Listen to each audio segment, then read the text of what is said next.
সোনামানিকেরা আল্লাহ নবী দিন দুনিয়া বাদশাহ হাবিবুল্লাহ জনাবে মুহাম্মদুর রাসূলুল্লাহ সাল্লাল্লাহু আলাইহি ওয়াসাল্লাম বলেছেন 10 মুহররমের ফজিলত অনেক বাবা আল্লাহ নবী হযরত ইব্রাহিম আলাইহিস সালামকে রব্বুল আলামিন নমরুদের হাত থেকে আগুন থেকে বাঁচিয়েছিলেন আল্লাহ বলেছিলেন কুল্লা ইয়া নারু কুনি বারদা ওয়া সালামান আলা ইব্রাহিম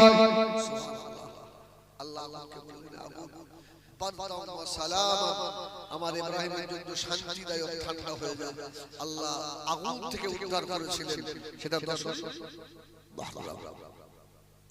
ও মুমিনেরা সোনামানিকেরা আল্লাহ নবী ইউনূস আলাইহিস সালামকে আল্লাহ বাবা মাছের পেট থেকে আল্লাহ পাক বাঁচিয়েছিলেন ওটাও ছিল 10 মুহররম আল্লাহ নবী ইউনূস আলাইহিস সালাম কলেমা দাউদ দিলেন খালমা লা ইলাহা ইল্লাল্লাহ লা ইলাহা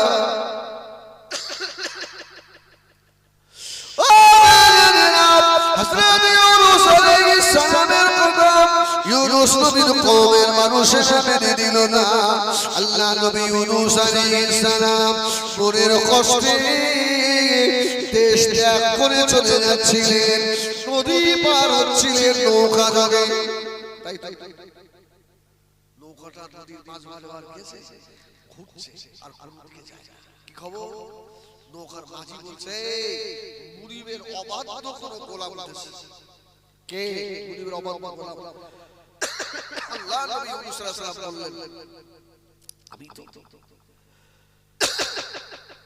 আল্লাহর হুকুমে না নিয়ে চলে এসেছি আর পৃথিবীতে যত নবী এসেছিলেন সব নবীরা দেখতে সুন্দর ছিল সুবহানাল্লাহ বলেন তাই ইউনূস নবী যেমন লম্বা চওড়া তেমন সুন্দর দেখতে নৌকা যত লোক ছিল তারা বলছে না এটা আপনার দ্বারা হবে না এটা আপনি করেন ইউনূস নবী বলেন শুনো ওই দোষের দোষী আমি আমার আল্লাহর হুকুম ছাড়াই চলে এসেছি আল্লাহ নবী ইউনূস আলাইহিস সালামকে ওয়ামিরা নদীতে নৌকা থেকে ফেলে দেওয়া হলো তিনি মাছ এসে আল্লাহ নবী ইউনূসকে কিনে ফেললেন আল্লাহ পাক অর্ডার করে দিলেন এই মাছ আমার ইউনূসকে খাবি না হযরত ইউনূস আলাইহিস সালাম পায়ে মাছের পেটে আল্লাহ শিখিয়ে দিলেন ইয়া নবী ইউনূস তুমি পড়ে নাও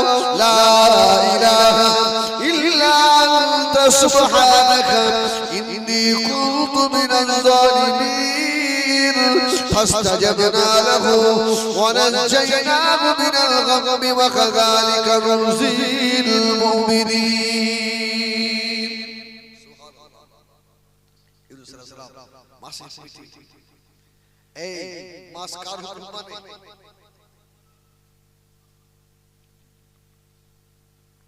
ইউনূস নবীকে মাছ খেতে পারবে হজম করতে পারবে মাছের পেটে আল্লাহ নবী ইউনূস আলাইহিস সালাম ওয়া নবীরা মাছের পেটে বসে আল্লাহকে ভরে দিলি বাবা আল্লাহ জিকিরে মশগুল হযরত ইউনূস আলাইহিস সালাম মনে করলেন আল্লাহ পাক মাছের পেটের ভিতরে কি নামাজ পড়া যাবে নাকি ও আমাদেরা মাছের পেটে আমাবস্যা থেকেও বেশি অন্ধকার আল্লাহ নবী ইউনূস আলাইহিস সালাম আস্তে আস্তে পাটা লম্বা করলেন উনি বুঝতে পারলেন এখানে নামাজ পড়ার জায়গা আছে জোরে বলুন সুবহানাল্লাহ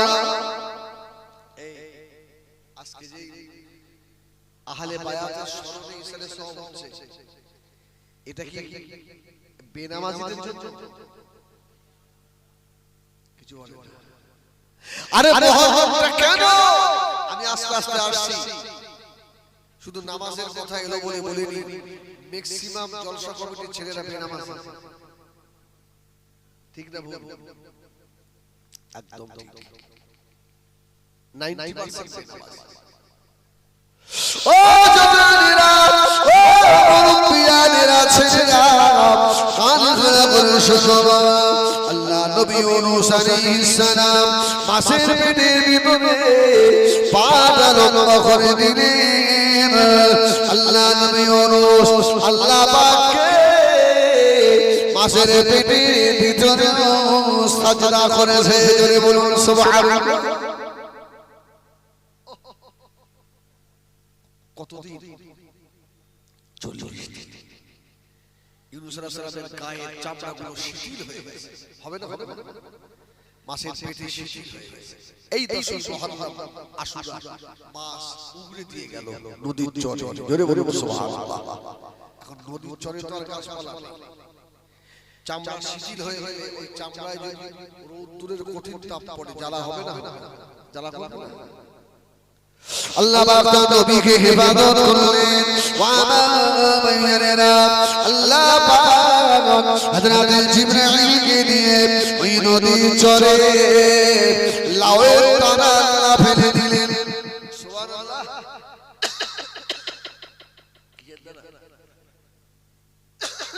লাউ সঙ্গে সঙ্গে লাউ গাছ হয়ে গেল। লাউয়ের বড় বড় পাতা। আল্লাহ নবী ইউনূস আলাইহিস সালাম ওই লাউ গাছের পাতার তলায় বসে পড়লেন। ও মেয়েরা, এই জন্য যত সবজি রয়েছে বাবা, এই সবজির ভিতরে লাউ হলো আল্লাহর নবীর পছন্দনীয় সবজি। জোরে বলুন সুবহানাল্লাহ। আল্লাহ নবী সাহাবীরা বললেন, মদিনা শরীফে এমন একটা বাড়ি ছিল না, এমন একটা বেড়া ছিল না যে বেড়াতে লাউ গাছ লাগানো হতো না। জোরে বলুন সুবহানাল্লাহ। এই জন্য লাউ তরকারি বেশি বেশি খাবে। হ্যাঁ, সাহাবীরা রাসূলের কাছে লাউ এসেছে, রাসূলুল্লাহ খেতেন লাউ দিয়ে আর গোশ দিয়ে। সুবহানাল্লাহ বলেন। এখন বলেন লাউ আর গোশ ভালো লাগে না? লাউ এমন একটা সবজি আপনি যার সঙ্গে দেবেন ভালো লাগবে। সবজি রান্না হয়েছে, সাহাবীরা তরকারি খেয়ে তরকারি রাসূলুল্লাহ সাহাবীকে বললেন, সাহাবী ওই লাউয়ের তরকারির বাটিটা একটু মুছে মুছে আমি রাসূলুল্লাহ আমাকে দেবে। জোরে বলুন সুবহানাল্লাহ। রাসূলুল্লাহ লাউ গোশ এটা নবী খেতেন। এইজন্য লাউ খুব একটা ভালো সবজি।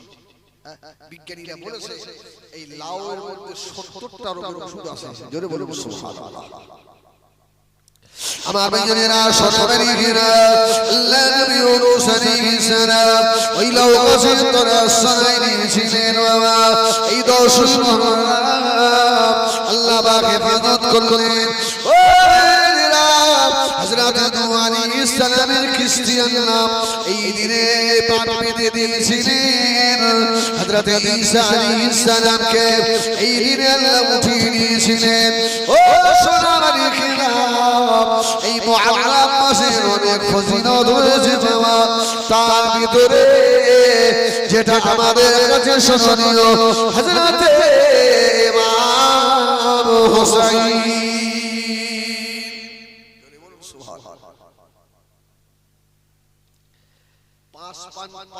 পাঁচ পাঞ্জাতের নাম শুনেছেন? কিছু বলেন না, শোনেন? পাঁচ পাঞ্জাত বলেন না, এটা শুধু পাঁচ পাঞ্জাত। এই পাঁচ পাঞ্জাত কারা? এরা হলো আহলে বায়াত। নবী আমার দিন দুনিয়ার বাদশাহ হাবিবুল্লাহ জনাব মুহাম্মদুর রাসূলুল্লাহ সাল্লাল্লাহু আলাইহি ওয়াসাল্লাম নবী আমার জীবনে একবার আল্লাহ নবী হজ করেছিলেন। ও আমিনেরা, নবী আমার আরাফাতের ময়দানে আসরের পরে দাঁড়িয়ে কসওয়ার উপরে বসে ভাষণ দিয়েছিলেন। ও সামিরা, তারাকতু ফীকুম আমরাইন লান তাদিল্লু মা তামাসসাকতুম বিহিমা কিতাবাল্লাহ সুন্নাত রাসূলিহি। আল্লাহ নবী হাদিসটা বলেছিলেন, নবী আমার আরাফা থেকে চলে আসার পথে সোহফা বলে একটা জায়গায় দাঁড়িয়ে আল্লাহ নবী আরেকটা ভাষণ দিয়েছিলেন, ও সাহাবীরা تركت فيكم أمرين لن تضلوا ما تمسكتم بهما كتاب الله سنة رسوله وإترتي أهل البيت জোরে বলুন রাসূলুল্লাহ আরাফাতে বললেন, তোমরা তোমাদেরকে পথভ্রষ্ট করতে পারবে না, দুটো জিনিস আঁকড়ে ধরো, একটা হলো আল্লাহর কোরআন, দ্বিতীয় হলো আমার সুন্নাহ। তৃতীয় নম্বরে রাসূলুল্লাহ যুহফা নামক জায়গায় এসে বললেন, তিনটে জিনিস তোমরা আঁকড়ে ধরো, একটা হলো আল্লাহর কোরআন, দ্বিতীয় হলো আমার সুন্নাহ, তৃতীয় হলো আমার আহলে বায়াত। সুবহানাল্লাহ। আচ্ছা, এই আহলে বায়াতে বায়াত বলে কাদের? আর এরাই হলো পাঁচ পাঞ্জাতন। জোরে বলো, এরাই হলো পাঁচ পাঞ্জাতন। আল্লাহ নবী দিন ও দুনিয়ার বাদশাহ হাবিবুল্লাহ জনাব মুহাম্মদুর রাসূলুল্লাহ সাল্লাল্লাহু আলাইহি ওয়াসাল্লাম নবী আমার হযরত মুবারক থেকে বার হলেন। ও মেয়েরা, আল্লাহ নবীর কালো চাদর ছিল, আল্লাহ নবী ডাক দিলেন, ও হযরত ফাতেমা, হযরত ফাতেমা চলে গেলেন, আল্লাহ নবী চাদরের ভিতরে ঢোকালেন, আল্লাহ নবী আবার ডাক দিলেন, ও হযরত আলী, হযরত আলী চলে গেলেন, আল্লাহ নবী চাদরের ভিতরে ঢোকালেন, আল্লাহ নবী আবার ডাক দিলেন, ও ইমাম হাসান, হযরত ইমাম হাসান চলে গেলেন, আল্লাহ নবী চাদরের ভিতরে ঢোকালেন, হযরত ইমাম হোসেনকে ডাকলেন, হযরত ইমাম হোসেন এলেন, নবী আমার এই চাদরের ভিতরে পাঁচজন মিলে থেকে আল্লাহ নবী বললেন, আল্লাহুম্মা হাউলাই আহলে বাইত, আল্লাহ পাক এরা হলো আমি রাসূলুল্লাহ, আমার আহলে বায়াত। তাহলে আলী, ফাতেমা, হাসান, হুসাইন আর আমার নবী, এই পাঁচজন, এদেরকে বলা হয় পাঁচ পাঞ্জাতন বা আহলে বায়াত।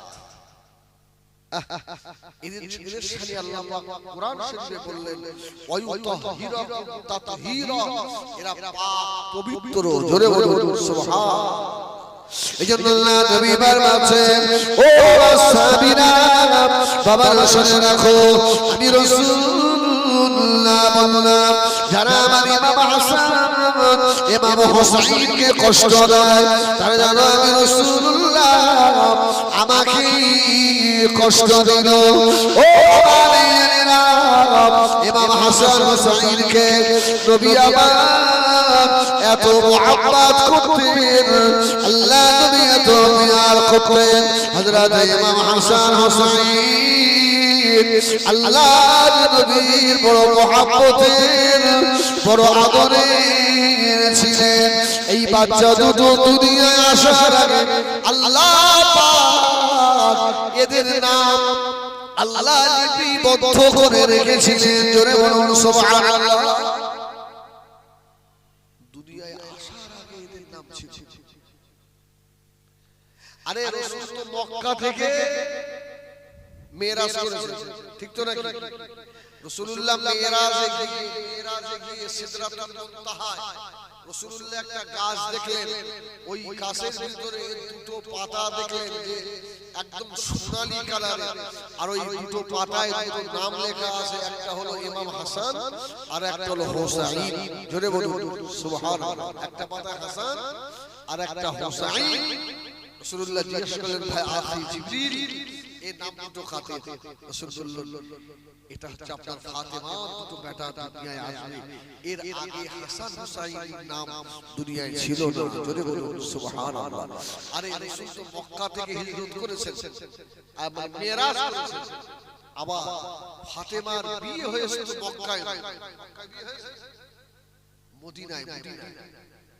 মক্কা থেকে মক্কায় রাসূলুল্লাহ মিরাজে গিয়ে হাসান হোসেনের নাম দেখে এসেছে, তখন ফাতেমার বিয়ে হয়নি। রাসূলুল্লাহ মদিনায় গেছেন, তারপরে ফাতেমাতুজ জাহরার সাথে আলী রাদিয়াল্লাহু তাআলা শাদী হয়েছে, বিবাহ হয়েছে, কিন্তু হাসান হোসেনের নাম সিলেক্টেড অনেক আগে থেকে। জোরে বলুন সুবহানাল্লাহ।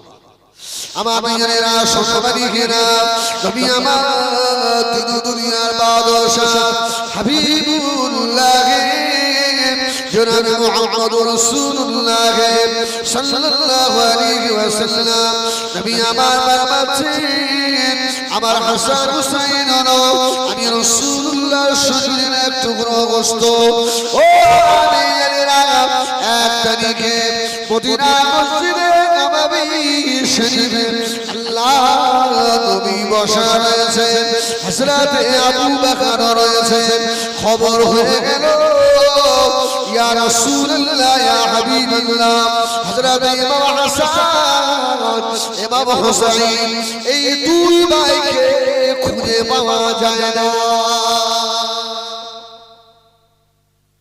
কত মহব্বতের একটু বলে দিই, তবে এই কারবালা শুরু হয়েছিল, হুসাইন যে শহীদ হলো, এ তো আপনার খেলাফত থেকে শুরু করতে হবে, একদম আবু বকর, ওমর, উসমান, আলী থেকে, হ্যাঁ, ইমাম হাসান, তারপর ইমাম হুসাইন, ঠিক না? আমি একটু পরে ওই দিকে আসব। শুধু ইমাম হুসাইন কারবালায় শহীদ হয়েছে মূল ঘটনা এটা নয়, এ তো অনেক আগে থেকে সূচনা হচ্ছিল। রাসূলের পরে আবু বকর খলিফা, আবু বকরের পরে ওমর, ওমরকে শহীদ করে দিল, ওমরের পরে ওসমান, ওসমান গনি হুজুরকে শহীদ করলো, ওসমানের পরে হযরত আলী হুজুরকে শহীদ করলো, আলীর পরে হযরত ইমাম হাসানকে শহীদ করে দিল। অনেক ঘটনা আছে না, শুধু মোহব্বতটা দেখিয়ে দিয়ে আমি এদিকে যাব, অসুবিধা হচ্ছে। খবর হয়ে গেছে হযরত ফাতেমা ইমাম হাসান হুসাইনকে গোসল করিয়ে দিয়ে বাচ্চারা যেমন খেলা করে বাড়ি থেকে বার করে দিয়ে খেলতে পারবে। হযরত ফাতেমাতুজ জাহরা রাদিয়াল্লাহু তাআলা আনহা ওয়া আমিনা সংসারের কাজে ব্যস্ত, হাসান হুসাইনের কথা বলে না। ও হযরত ফাতেমা বলেন কিছুক্ষণ পরে আমি বিবাহ হয়ে আমার ইমাম হাসান আর ইমাম হুসাইনকে খুঁজে পাই না, এরা দুই ভাই কোথায় চলে গিয়েছে। ও মা যদি সন্তান খুঁজে না পায় ওই মায়ের অবস্থাটা কি হয়, এই খবরটা মদিনা মসজিদে নববী শরীফে চলে গেল। ইয়া রাসূলুল্লাহ, ইয়া রাসূলুল্লাহ, ইয়া হাবিবাল্লাহ, ফাতেমার লাল ইমাম হাসান হুসাইনকে খুঁজে পাওয়া যাচ্ছে না। আল্লাহ নবী বললেন, ও আবু বকর দেরি করো না, চলো বাবা তাড়াতাড়ি আমার দুই হাতে দুটো তলোয়ার ইমাম হাসান আর হুসাইনকে খুঁজে বার করি। জোরে বলুন সুবহানাল্লাহ। আপনি কি ভাবছেন আল্লাহর পরে যে মর্যাদা, ওই নবী দুটো বাচ্চাকে খুঁজতে বার হয়েছে। জোরে বলুন সুবহানাল্লাহ।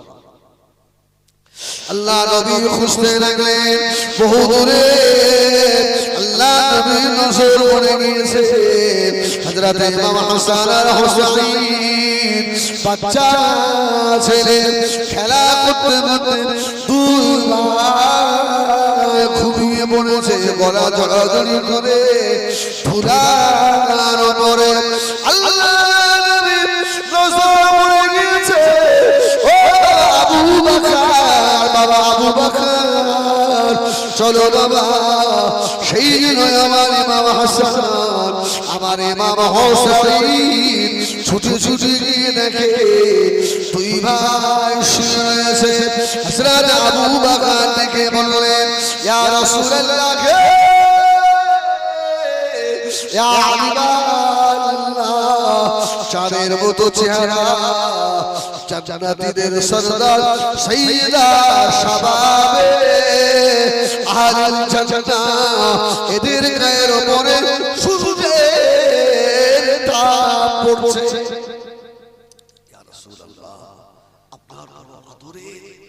আর এদের গায়ের উপরে সূর্যের তাপ। আল্লাহ নবী জবাব দিয়েছিলেন, ও আবু বকর, আমি রাসূলুল্লাহ দেখি। আবু বকর তুমি দেখো না, আমার ইমামে হাসান, আমার ইমামে হোসেন দুই ভাই শুয়ে আছে, এদের গায়ের উপরে আল্লাহ পাকের রহমতের ফেরেশতা হযরতে জিবরাইল ডানা দিয়ে ছায়া করে রেখে দিয়েছে। আবু বকর তুমি দেখছো কিন্তু আমি নবী ওটা দেখতে পাচ্ছি। ইয়া রাসূলুল্লাহ, হযরত ইমাম হাসান, হযরত ইমাম হুসাইন ধুলার উপরে পড়ে রয়েছে। আল্লাহ নবী বললেন, ও বাবা আবু বকর, আমি রাসূল যা দেখি তুমি তা দেখো না। বাবা আবু বকর, আবার ফাতেমা তুইলা হযরত ইমাম হাসান আর হুসাইন আল্লাহ পাকের ফেরেশতাদের ডানার উপরে শুয়ে রয়েছে। জোরে বলুন সুবহানাল্লাহ, আরেকটু জোরে বলুন সুবহানাল্লাহ। আল্লাহ নবী গিয়ে হযরত ইমাম হাসান ইমাম হুসাইনের মাথা ধরে ধরে আল্লাহ নবী ডাক দিলে, নানু ভাই, ও নানু ভাই। নানা বড় আদরের জিনিস না, জিনিস নাই বলো। নানার কাছে নাতি বড় মহব্বতের, আর নানা যেমন বিশ্ব নবী মুহাম্মদুর রাসূলুল্লাহ, নাতিও তেমন জান্নাতি যুবকদের সরদার। জোরে বলুন সুবহানাল্লাহ। আল্লাহ নবী গিয়ে পেছনে যে ও নানু ভাই, হযরত ইমাম হাসান ইমাম হুসাইন ঘুম ভেঙে গেল, গলা ছেড়ে দিয়ে আল্লাহ নবী দূরের মুখের পানে তাকাচ্ছে। ঝাড়া মেরে উঠে পড়ল। আল্লাহ নবী হাত লম্বা করলেন, নানু ভাই এসো আমার কোলে। জোরে বলুন সুবহানাল্লাহ। হযরত আবু বকর দাঁড়িয়ে ছিল পাশে। ইয়া রাসূলুল্লাহ,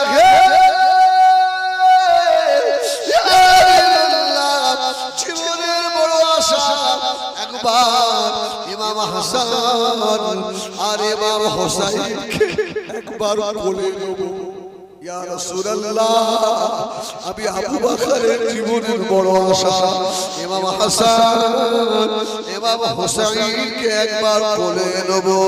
আল্লাহ নবী বললেন, ও বাবাজি আবু বকর, আমার ইমাম হাসান হোসেন যদি যেতে চায় আমি রাসূলুল্লাহ বাধা দেব না।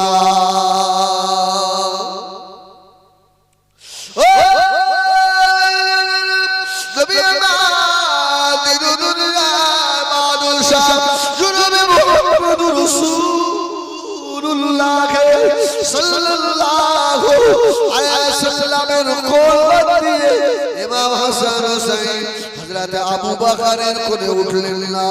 আল্লাহ নবী দুই ভাইকে আর দুই কোলে তুলে নিয়ে নূরের কদম মুবারক তুলে তুলে হযরত ফাতেমা বাড়ি গিয়ে হাজির হলেন।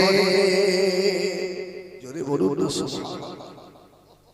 বিশ্ব নবীর কোলে ওঠা কি জাতা। মদিনা মসজিদে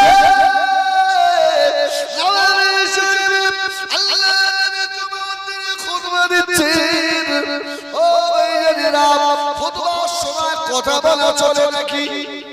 চলবে, চলবে। খুতবার সময় কি ওয়াজিব না? খুতবার সময় কথা বলতে যদি মুসল্লিদের কথা বলা নিষেধ, তাহলে ইমাম কি খুতবা পড়তে পড়তে অন্য কোনো কথা বলতে পারবে? আল্লাহ নবী মদিনার মসজিদে নববী শরীফে খুতবা দিচ্ছেন জুমার দিনে। দুটো বাচ্চা বাচ্চা ছেলে টুক টুক টুক টুক করে হেঁটে হেঁটে আসছে, জোরে বলুন সুবহানাল্লাহ। মদিনা মসজিদে নববীতে ও জানেরা আল্লাহ বাচ্চা জোরে আসতে দেখে আল্লাহ নবী খুতবা রাখলেন। মদিনার মসজিদ নববীর মিম্বার থেকে নেমে গিয়ে হযরত ইমাম দুটোকে আল্লাহ নবী কোলে করে দিয়েছে, জোরে বলুন সুবহানাল্লাহ। আরেকটু জোরে বলুন সুবহানাল্লাহ। আল্লাহ নবী নামাজ পড়তেন, হযরত ইমাম হাসান হযরত ইমাম হুসাইন আল্লাহ নবীর পিঠের উপরে উঠতেন। যত করে বাবা হাসান হুসাইন আল্লাহ নবীর পিঠ মুবারকের উপরে আল্লাহ নবী সাইয়েছে, আল্লাহ তরফ থেকে আওয়াজ হয়ে গেল, এ হাবিবে পিয়ারা হযরত মুহাম্মদ সাল্লাল্লাহু আলাইহি সাল্লাম, আপনি এখন সাজদা থেকে মাথা উঠাবেন না, কেননা ফাতেমা লাল আপনার পিঠের উপরে উঠেছে। হযরত ইমাম হাসান হুসাইন যখন নামবে আমার হাবিব, ওই সময় আপনি সাজদা থেকে মাথাটা তুলবেন। সুবহানাল্লাহ। সেজদায় গিয়ে ইচ্ছা মতো থাকা যাবে না, কিন্তু ইমাম হাসান আর হুসাইনের জন্য আল্লাহ নিজে বলছেন, হাবিব সেজদায় থাকেন। জান্নাতের সরদার দুটো আপনার পিঠের উপরে, জোরে বলুন, জোরে বলুন। ও জানেরা হযরত ইমাম আল্লাহ নবীর তো প্রিয় ইমাম হাসান আল্লাহ নবীর কাছে গিয়ে বললেন, নানু ভাই, ও নানা জান, আপনার থেকে আমার মর্যাদা বেশি, জোরে বলুন সুবহানাল্লাহ। বিশ্ব নবীর উপরে আর কারো মর্যাদা কি হতে পারে নাকি? সুবহানাল্লাহ বলে, নানু ভাই তোমার থেকে আমার মর্যাদা অনেক। আমার রাসূল বললেন, ভাই হাসান কোন দিক থেকে বললেন? জানো না আমি বিশ্ব নবী? ইমাম হাসান বললেন, না না না, আপনার থেকে আমি অনেক বড়, মর্যাদা অনেক বেশি, জোরে বলুন সুবহানাল্লাহ। আমার রাসূল হাসতে হাসতে বললেন, নানু ভাই কোন দিক দিয়ে বললেন? হযরত ইমাম হাসান আল্লাহ নবীকে প্রশ্ন করলেন, ইয়া রাসূলুল্লাহ, ইয়া হাবিবাল্লাহ, আমার নানু জান, আপনি তাড়াতাড়ি বলুন আপনার আব্বা জানের নাম কি? জোরে বলুন সুবহানাল্লাহ। কত বড় পাওয়া, রাসূলকে প্রশ্ন করছে আপনার আব্বার নাম। সুবহানাল্লাহ। আল্লাহ নবী জবাব দিয়েছেন, ও আমার আব্দুল্লাহ।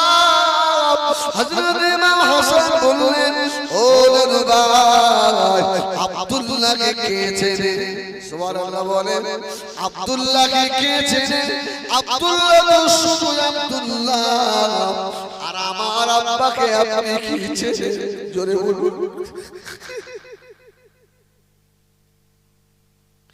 আপনার আব্বা আব্দুল্লাহ, আমার আসাদুল্লাহ গালিব, আমার আব্বাকে আল্লাহ বিজয়ী সিংহ বানিয়েছে। আমার আব্বা কামল যুদ্ধে যুদ্ধ করে, ও নানা জান, আমার আব্বার নাম কত জানেন? আল্লাহ নবী আমার আব্বাকে বলেছে, আনা মাদিনাতুল ইলমি ওয়া আলিয়ু বাবুহা, আমি রাসূলুল্লাহ হলাম ইলমের শহর, ওই শহরের দরজা হলো আমার আলী। জোরে বলুন সুবহানাল্লাহ। ইয়া রাসূলুল্লাহ,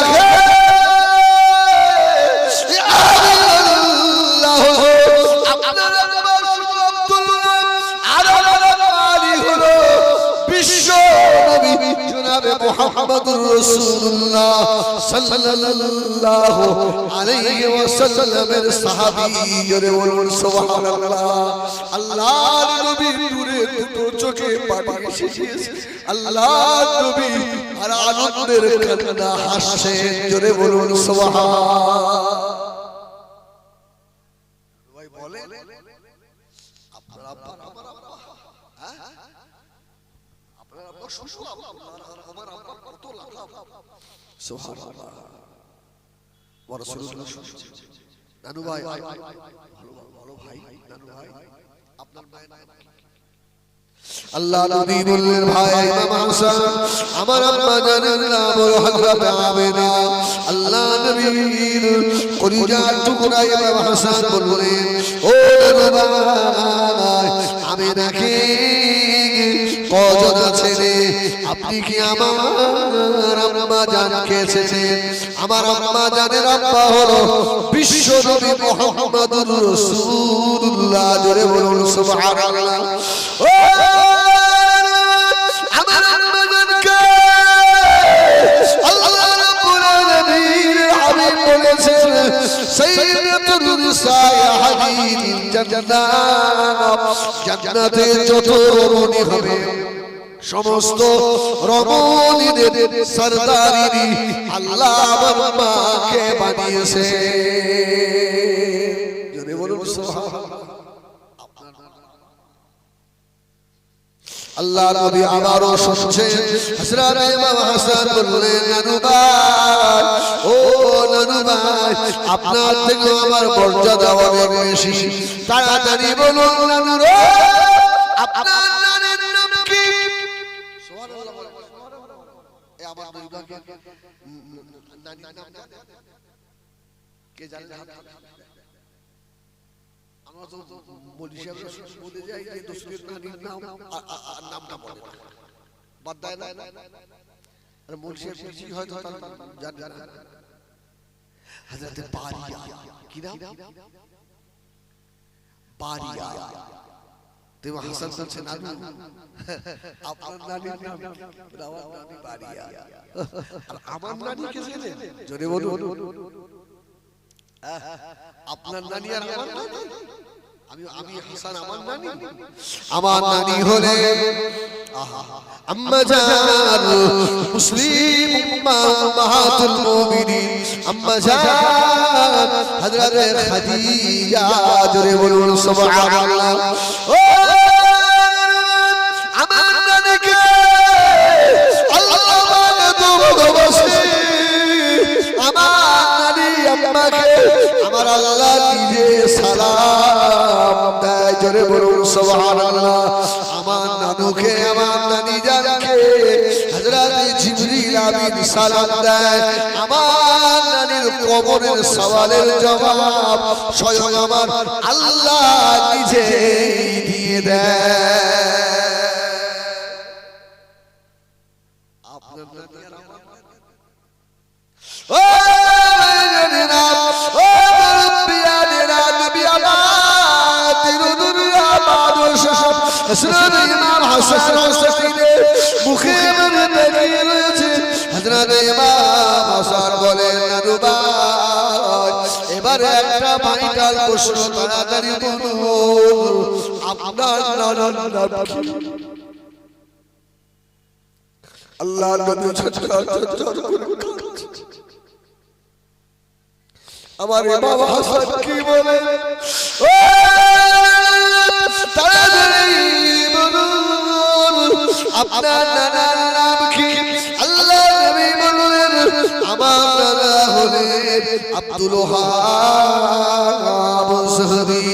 ইমাম হাসান বললেন আপনি কি আমার নানুকে চেনেন? আমার নানা বলেন আশরাফুল আম্বিয়া, জোরে বলুন সুবহানাল্লাহ। ও আমার নানা ইমামুল মুরসালিন সমাজের ইমাম, আমার নানা এমন একজন নানা আমার যে নানার হাতে আল্লাহ পাক মাইনার মাশারে লেওয়ায়ে হামদের পতাকা আল্লাহ তুলে দেবেন।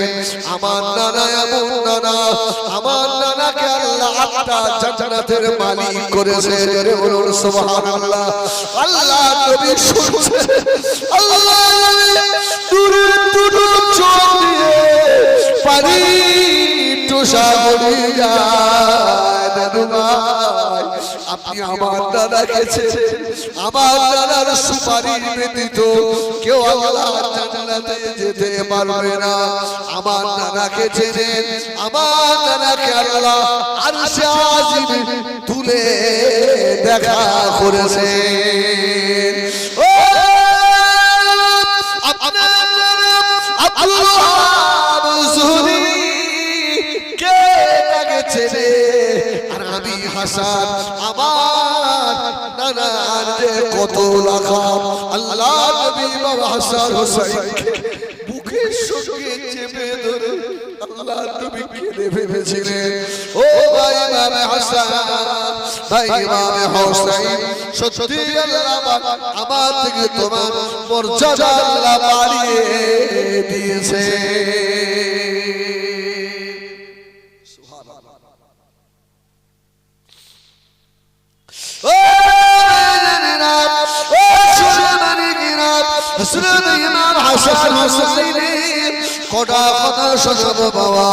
আমার দিকে ফেরেন। ভালো জিনিস হলে শয়তানের কথা আসবে না। আরে আমি মাগরিব বাদ থেকে বদরের হাটের মসজিদে জিকিরের জমাত করাচ্ছিলাম। তাই ওখানে বলছি যে ভাই শয়তানকে আপন করলে, শয়তানকে আপন করলে হবে, শয়তানের মুখে লাঠি মারতে হবে। শয়তান অনেক কিছু বলবে, ঠিক কিনা? কিন্তু শয়তানের দোস্ত হলে হবে না।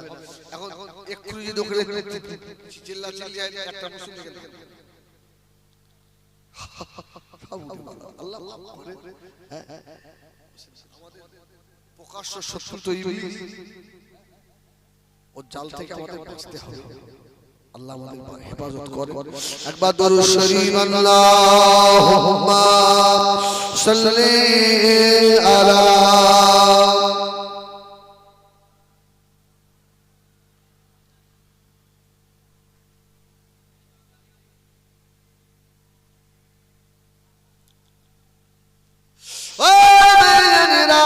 শহীদ কারবালায় গয়রি বাবা ইমাম হোসেন যদি ইয়াজিদকে মেনে নিতেন, তুষ্টু ইয়াজিদকে যদি মেনে নিতেন, আজকে আহলে বায়াত কি শহীদ হতে হতো নাকি? আরে রাসূলুল্লাহ সাহাবী হযরত আমির মুআবিয়া, তাই তো নাকি? এই মুআবিয়া ইয়াজিদ মুআবিয়ার ছেলে, কিছু বলে না, তাই আমিরে মুআবিয়ার ছেলে ইয়াজিদ। এখন মুআবিয়া ঈমানদার না বেঈমান? ভাইটাল ব্যাপার। এই অনেকে আমিরে মুআবিয়াকে কাফের বলে, বলুন নাউযুবিল্লাহ, আস্তাগফিরুল্লাহ রাব্বি। হযরত আমিরে মুআবিয়া রাসূল পাকের জলিলুল কদর সাহাবী, জোরে বলুন সুবহানাল্লাহ। খুব বড় মাপের সাহাবী। কত বড় মাপ জানেন? যে সাহাবীটাকে বলা হয় কাতিবুল ওহী, যিনি আল্লাহর কোরআন লিখতেন। জোরে বলুন। ইয়াজিদের বাপ আমিরে মুআবিয়া আল্লাহর কোরআন লিখতেন। এইজন্য যদি কারো আমিরে মুআবিয়ার উপরে সন্দেহ এসে যায়, আল্লাহর কোরআনের উপরে সন্দেহ আসতে পারে। এইজন্য আমিরে মুআবিয়ার উপরে সন্দেহ আনা যাবে না। আমার সোনামানি খেলা, যখন আমিরে মুআবিয়া শেষ সময় ইয়াজিদকে ডেকে বলেছিল যে তোকে খলিফা করে যাচ্ছি, তবে শোন নবী বংশের সঙ্গে বেয়াদবি করিস না, খেয়াল রাখিস। ইয়াজিদ এটাকে মেনে নিয়েছিল। মক্কার রাসূলুল্লাহর বিশিষ্ট সাহাবী আব্দুল্লাহ ইবনে ওমর, আব্দুল্লাহ ইবনে আব্বাস, সব সাহাবীরা জানতেন যে ইয়াজিদের দেশ চালানোর মতো ক্ষমতা আছে। এজিদের সে যোগ্যতা আছে। ইমাম হুসাইন স্বীকার করতেন যে এজিদের ওই যোগ্যতা আছে, কিন্তু ইমাম হুসাইনের বক্তব্য হলো যে চেয়ারে আবু বকর বসেছে, যে চেয়ারে ওমর বসেছে, যে চেয়ারে উসমান গনি জিন্নুন নুরাইন বসেছে, যে চেয়ারে আমার আব্বা শেরে খোদা আলী হায়দার বসেছে, আমার বড় ভাই ইমাম হাসান বসেছে, ওই চেয়ারে আমির মুয়াবিয়া বসেছে, আর ওই চেয়ারে একটা বেনামাজি জিনাখোরকে আমি ইমাম হুসাইন দেখতে চাই। জোরে বলুন সুবহানাল্লাহ। হ্যাঁ, ক্ষমতা আছে আমি মানি, এজিদের দেশ চালানোর ক্ষমতা আছে মানি, কিন্তু এজিদ জিনা করে, এজিদ বেনামাজি, অতএব মেনে নেব না। এটা একটা কারণ। অন্যায়ের কাছে ইমাম হুসাইন মাথা নত করে, এটা একটা। দ্বিতীয় কারণ হলো যে ইমাম হুসাইন বললেন এই যে আমিরে মুয়াবিয়ার পরে এজিদ খলিফা, এজিদ যে খলিফা, এই যে বাপের পরে ছেলে, এটা কিন্তু নবী পাক সমর্থন, রাষ্ট্র ইসলাম সাপোর্ট করে। রাষ্ট্রতন্ত্র কিছুদিন আগে এক দেশ এক ঘটনা কি বলছিল, আর হবে না, তার মানে কি রাষ্ট্রতন্ত্র আনার চেষ্টা চলছে। এই রাষ্ট্রতন্ত্রটা ইসলাম সাপোর্ট করে। ইমাম হুসাইন বলেছিলেন এটা হবে না, গণতন্ত্র আমার নানা মুহাম্মদুর রাসূলুল্লাহ সাপোর্ট করে। জনগণ যাকে খলিফা বলবে সেই খলিফা হবে, বাপ খলিফা বলে ছেলে খলিফা হয়ে যাবে, এটা আমি হুসাইন মেনে নেব না। জোরে বলুন সুবহানাল্লাহ। আজকে আমরা যারা শহীদ কারবালার উপলক্ষ করে ইমাম হুসাইন আহলে বায়াতের স্মরণে ইসারে সওয়াব করছি, আমাদের ভিতরে অন্যায়কারী আছে না? সুদখোর, ঘুষখোর, জিনাখোর, বেনামাজি আছে না? এদের জন্য শহীদ কারবালা, এদের জন্য, আরে এদের উৎখাত করার জন্যই তো ইমাম হুসাইন কাছে শাহাদাত। আল্লাহু আকবার। ন্যায় প্রতিষ্ঠিত করার জন্যই মুহাম্মদুর রাসূলুল্লাহ সারা জীবনের তার আহলে বায়াত সে এখানে হলো। হযরত ইমাম হুসাইন রাদিয়াল্লাহু তাআলা আনহু সংসারে এত অভাব, এই আমি আবার ফিরে যাব, এত সংসারে অভাব, কেমন রাসূলুল্লাহ ন্যায়ের উপরে দাঁড়িয়েছিল, এত সংসারে অভাব চলছে। ফাতেমার বাড়িতে কয়েকদিন খাওয়া হয়, কয়েকদিন, কিন্তু রাসূলুল্লাহ সাল্লাল্লাহু আলাইহি ওয়াসাল্লাম গনিমতের মাল দিচ্ছেন, গনিমত। وما بيننا شمري فينا نبي أمان تنودنا بعد شهر حضرات إمام حسن إمام حسين قائدين خلافنا حضرات فاطمة قريبنا خيرا هذيك الخبر خيرا مدينة المسجد نبابي ششمه الله نبي গনিমতের মাল বন্টন করছেন। আল্লাহ নবীর বাড়িতে খাবার নাই, আল্লাহ নবী জিজ্ঞাসা করলেন, ও বিবি আয়েশা, ও বিবি আয়েশা সিদ্দিকা রাদিয়াল্লাহু তাআলা আনহা, বাড়িতে কিছু খাবার আছে নাকি? আম্মা জান হযরত আয়েশা জবাব দিয়েছিলেন, ইয়া রাসূলুল্লাহ, ইয়া হাবিবাল্লাহ, বাড়িতে পানি ছাড়া আর কোনো খাবার নাই। যদি বলুন, তিনি বিশ্ব নেতা, গরিবদের মাল, সরকারি মাল বন্টন করছেন। ও এই খবর চলে গেছে হযরত ইমাম হাসান ইমাম হুসাইনের কাছে। হযরত ইমাম হাসান হুসাইন কয়েকদিন না খাওয়া, পেটটাকে মাটির উপরে দিয়ে উপর হয়ে শুয়ে আছে। আম্মা জান হযরত ফাতেমা তুজানাকে বললেন, ও আমার নানা মুহাম্মদুর রাসূলুল্লাহ সাল্লাল্লাহু আলাইহি ওয়াসাল্লাম নানা আমার গনিমতের মাল বন্টন করছে। আম্মা জান আমরা দুই ভাই কি গনিমতের মাল আনতে যাব? সুবহানাল্লাহ। নবী বংশের মানুষদের যাকাত ফিতরা চলবে ভিক্ষা ভিক্ষাও চলবে হযরত ফাতেমা রাখলেন ও হাসান ও ইমাম হোসেন খবরদার বিশ্ব নবীর নাতি তোমরা যদি খালি ব্যাগে হাতে নিয়ে ওই লাইনে গিয়ে দাঁড়াও তোমার নাম মুহাম্মদুর রাসূলুল্লাহর ইজ্জতের ক্ষতি হয়ে যাবে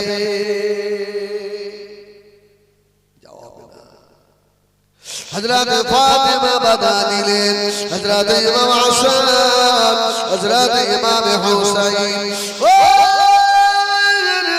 খোদা সহ্য করতে না পেরে দুই ভাই একটা ছোড়া ব্যাগ হাতে করে নিয়ে টুক টুক টুক টুক করে গিয়ে খোদার দরবারে আল্লাহ নবী গনিমতের মাল দিচ্ছে হযরত ইমাম হাসান হুসাইন এসে ওই লাইনে ব্যাগ ধরে চুপ করে দাঁড়িয়ে পড়েছে আল্লাহ নবীর নজর পড়ে গেছে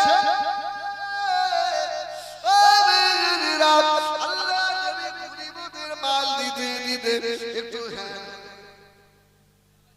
আরে লাইনের ভিতরে আমার ইমাম হাসান আমার ইমাম হুসাইন আল্লাহ নবী কষ্ট আর রাখতে পারলেন না নবী আমার মনের কষ্ট মনে নিয়ে গনিমতের মাল বন্ধ করে দিয়ে আল্লাহ নবী ঘরের ভিতরে গিয়ে হাওয়া করে কাঁদতে লাগাইলেন আমার ফাতেমার বাড়িতে এত কষ্ট ও নবীল্লাহ আমার ইমাম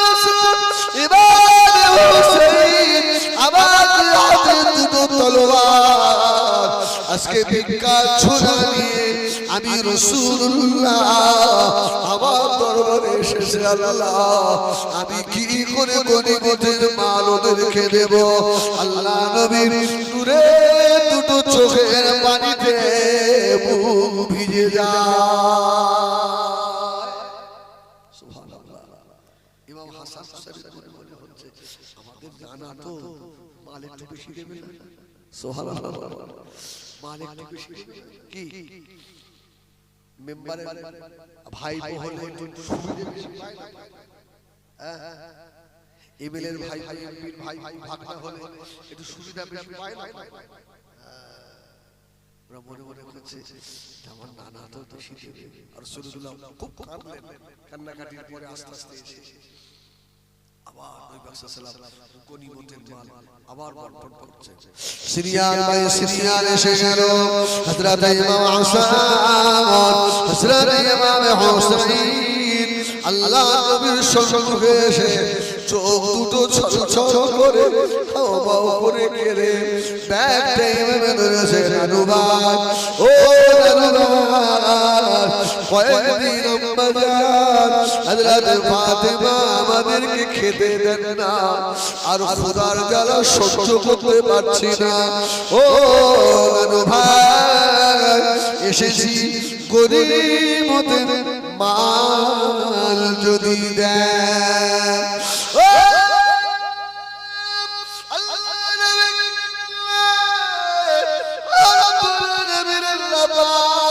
কি করে সহ্য করব আল্লাহ সাইয়্যিদা শাবাবি আলী জান্নাতের যুবক তো আজকে না খাওয়া আমি দাদা আমার কাছে এসে ব্যাগ পেতেছি আল্লাহ এই খাওয়া তো দেওয়া যাবে না নবী আমার ইমাম হাসান আর হুসাইন দিকে তাকিয়ে বলেছিল ও ভাই এই খাওয়া আমি রাসূলুল্লাহ তোমাদের দেব না হযরত ইমাম হাসান হুসাইন আর লাইন থেকে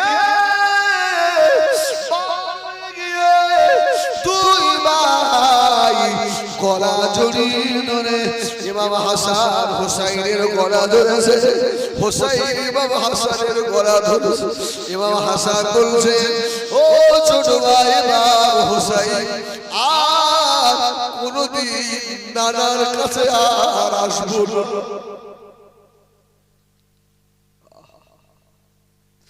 ও সুরা মালিকেরা কলিজা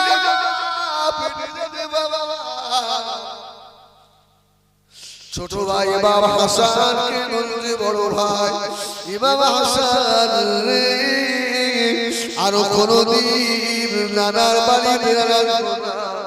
আজকে খোদার জানা নানার বাড়ি এলাম, নানা আমাদেরকে ফিরিয়ে দিয়েছে। আল্লাহ নবী গনিমতের মাল দেওয়া আবার শুরু করে দিলেন। ইমাম হাসান আর হুসাইন গলা জড়াজড়ি করে কাঁদছে, ও ছোট ভাই মাল যখন দেবে না, এ জায়গায় থেকে আমাদের লাভ নাই, চলো আমরা আস্তে আস্তে চলে যাই, বাড়ি যাব না। বাড়িতে গেলে আম্মা জান ফাতেমা ছাড়বেন না।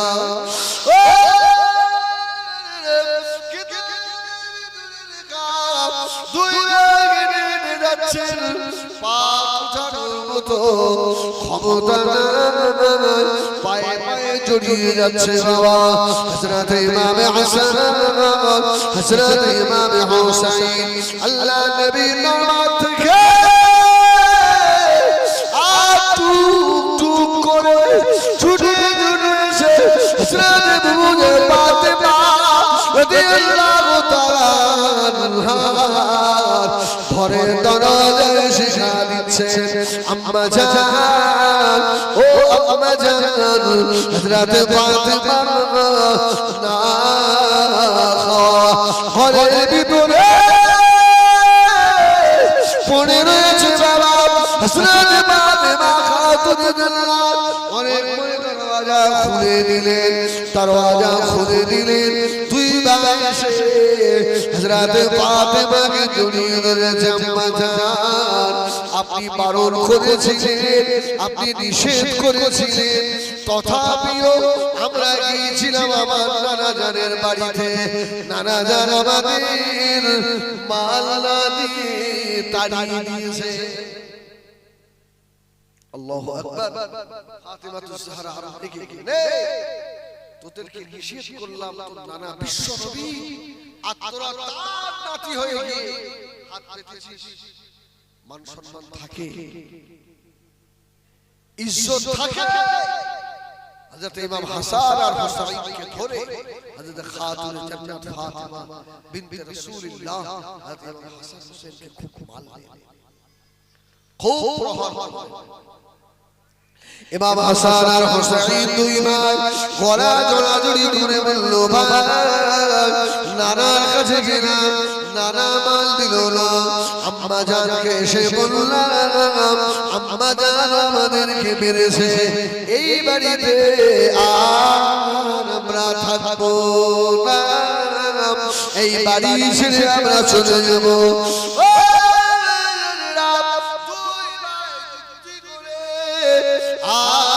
হযরত ফাতেমা ঘর থেকে বার হলেন, বার হয়ে মদিনা শরীফের পাহাড়ে ধার দিয়ে আর কাঁদতে কাঁদতে চলে যাচ্ছে।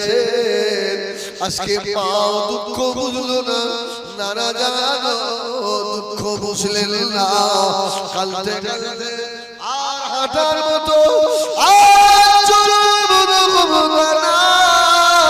পাহাড়ের পাদদেশে হযরত ইমাম হাসান আর হুসাইন দুই ভাই গলা জড়াজড়ি করে শুয়ে পড়েছে। জোরে বলুন সুবহানাল্লাহ।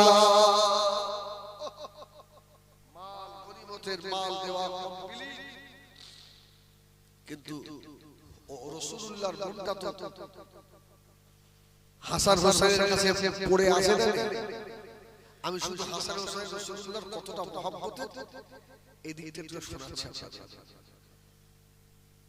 আল্লাহু আকবার। গনিমতের মাল দেওয়া শেষ, রাসূল পাক গুছিয়ে রেখে ছুটে ফাতেমার বাড়ি। সুবহানাল্লাহ।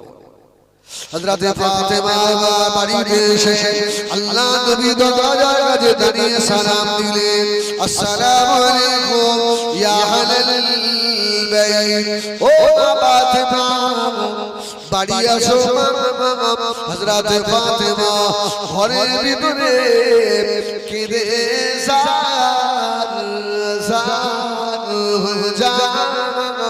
আয় আল্লাহ, আমার স্বামী শেরে খোদা গরিব মানুষ, কোথাও কাজ হলো না কয়েকদিন, আমার বাচ্চা দুটো না খাওয়া, আমার আব্বাদের কাছে গেছিল, আমার আব্বা রাসূলুল্লাহ তাড়িয়ে দিয়েছে, বার করে দিয়েছে, আমার বেটা দুটো এসে আমি আমাকে বলার পরে আমিও বেড়েছি, আমার বাচ্চা দুটো কাঁদতে কাঁদতে কোথায় যে চলে গিয়েছে আমি ফাতেমা জানি না। চুপচাপ মনের কষ্টে বসে আছে। আল্লাহ নবী আমার ডাক দিলেন, ও ফাতেমা, ফাতেমা রে। হযরত ফাতেমা ওয়া আলাইকুমুস সালাম ইয়া রাসূলুল্লাহ ইয়া হাবিবাল্লাহ আয় আমার আব্বা জান। সুবহানাল্লাহ। জবাব দিলেন, দরওয়াজা খুলে রাসূলুল্লাহ প্রবেশ করলেন। আমার হাসান, আমার হুসাইন,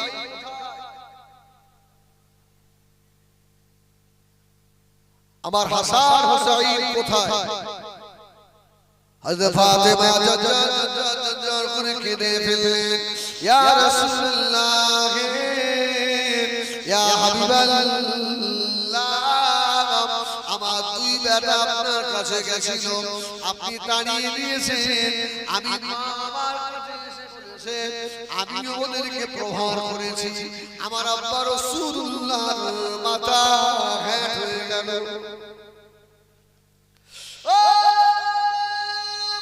হযরত ফাতেমাকে আল্লাহর নবী বলেছিলেন, ও ফাতেমা,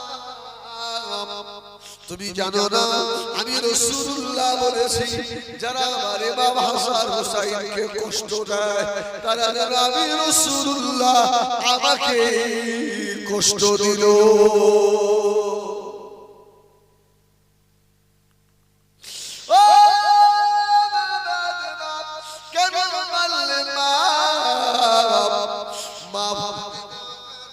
আল্লাহ নবী ঘর থেকে বার হলেন, ও মা ফাতেমা, আমার দুই লাল মদিনার কোন রাস্তা ধরে কোন দিকে চলে গিয়েছে একটু আমাকে বলবে মা? হযরত ফাতেমা বললেন, ও আম্মা জান, আমি জানি না, আমি বলতে পারবো না ইমাম হাসান হুসাইন কোন দিকে চলে গিয়েছে। নবী আমার দিন দুনিয়ার বাদশা জনাব মুহাম্মদুর রাসূলুল্লাহ সাল্লাল্লাহু আলাইহি ওয়াসাল্লাম, আল্লাহ নবী রাস্তা ধরে হেঁটে যাচ্ছেন। ইমাম হাসান হুসাইনকে আল্লাহ নবী কতটা ভালোবাসতেন, রাস্তা দিয়ে আল্লাহ নবী আর একা একা ছিলেন, ও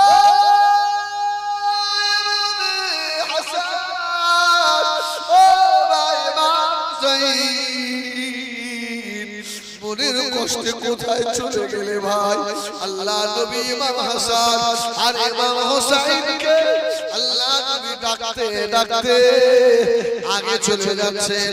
ওই রাস্তা দিয়ে এক ব্যক্তি আসছিল, আল্লাহ নবী জিজ্ঞাসা করলেন, ও ভাই, আমার ইমাম হাসান ইমাম হুসাইনকে কি দেখেছো নাকি? জোরে বলুন সুবহানাল্লাহ।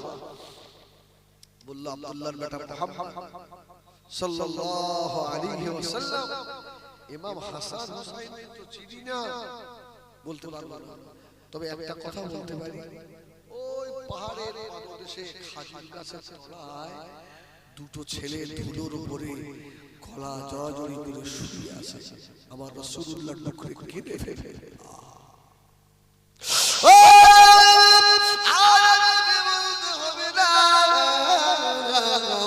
আমার ইমাম হাসান আর হুসাইন ছাড়া কেউ নয়।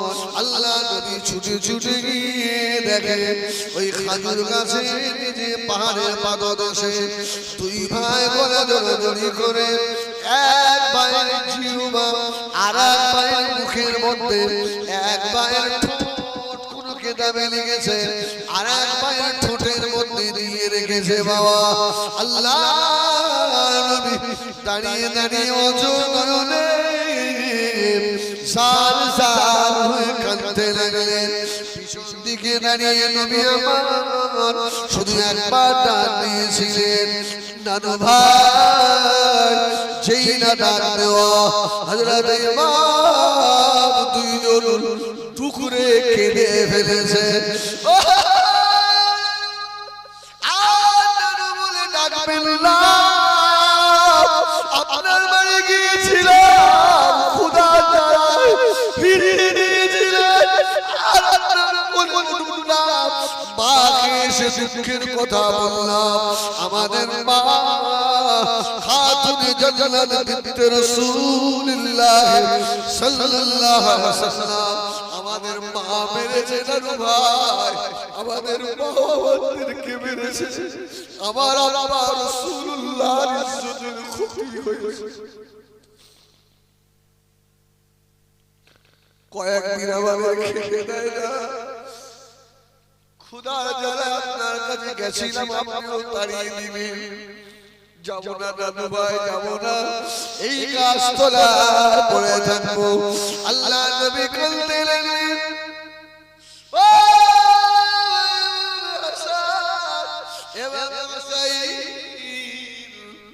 কেঁদো না ভাই, আমার অনেক কষ্ট হয়, এসো আমার কোলে এসো।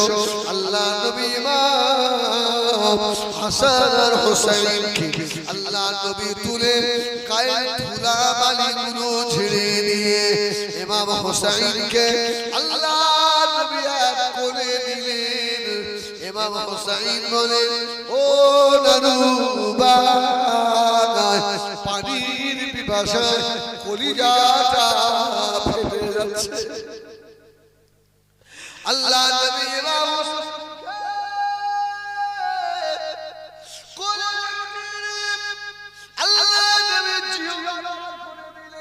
জোরে বলেন সুবহানাল্লাহ।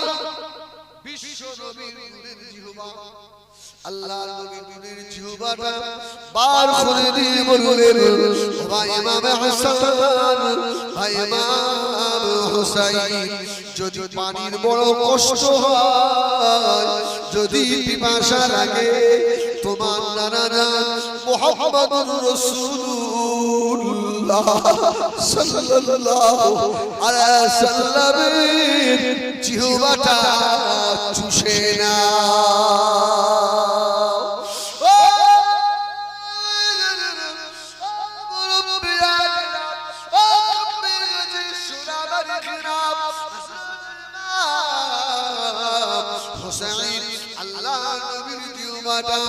নিজের মুখের মধ্যে নিয়ে টুক টুক টুক টুক করে চুষতে লাগলেন। ইমাম হুসাইন বলেন, আল্লাহে, আল্লাহর কসম করে বলি, আমার নানা মুহাম্মদুর রাসূলুল্লাহর জিহ্বায় এত বরকত, আমি ইমাম হুসাইনের পানির পিপাসা চরমের মতো মিটে গিয়েছে। জোরে বলে না সুবহানাল্লাহ।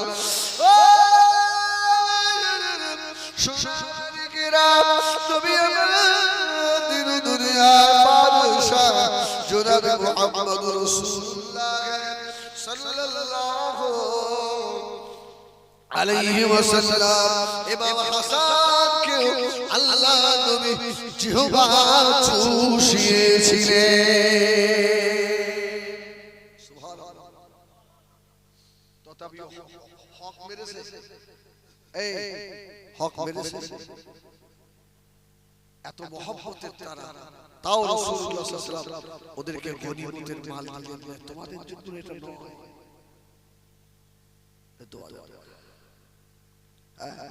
শুধু কারবালাবাদী ইমাম হুসাইনের শাহাদাত তা নয়, আল্লাহ নবী ইন্তেকালের আগে আল্লাহ নবী কাউকে কি খলিফা ঘোষণা করে গেছিল নাকি?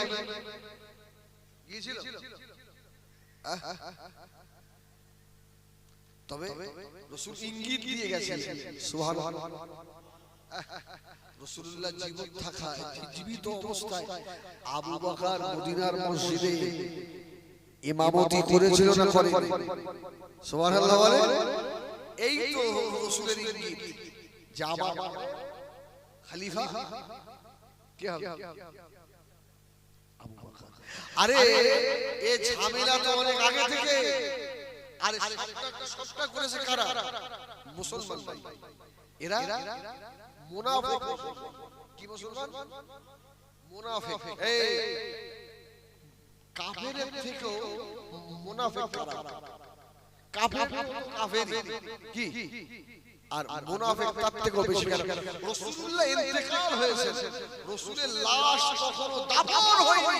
এই যে মুনাফিক মক্কার মুহাজির আর মদিনার আনসারীদের ভিতরে ঝামেলা বাঁধিয়ে দিয়েছে। জানেন, আমি তো এতক্ষণ শুধু ইমাম হুসাইনের রাসূলুল্লাহর মহব্বতের কথা বললাম।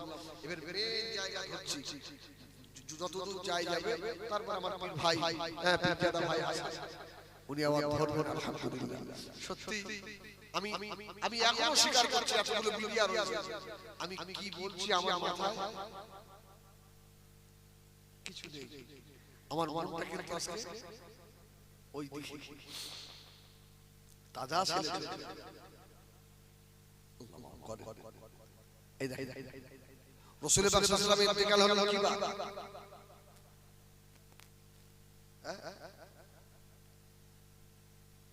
আমার রাসূলের ইন্তেকাল হয়েছে কিভাবে? এই নবীর উম্মত রাসূলের ইন্তেকালের দিনটাও জানো না? ইয়াউমুল ইসনাইন, সোমবার রাসূলুল্লাহ ইন্তেকাল হলেন। এই জোরে বলো কিভাবে? সোমবারে। এই জন্য সোমবার দিন রোজা রাখতেন রাসূল। সোমবারে রোজা রাখতেন। যদি কেউ ব্যবসা শুরু করে সোমবার থেকে শুরু করবে, আল্লাহ ব্যবসায় বরকত দেবে। যদি কেউ স্বামী স্ত্রী যুক্তি করে বাচ্চা নিতে চান, সোমবার দিন দেখে বাচ্চা নেবে, ওই বাচ্চা ভালো হবে। আর যদি মঙ্গলবার হয়ে যায়, পাক্কা টাকা হবে।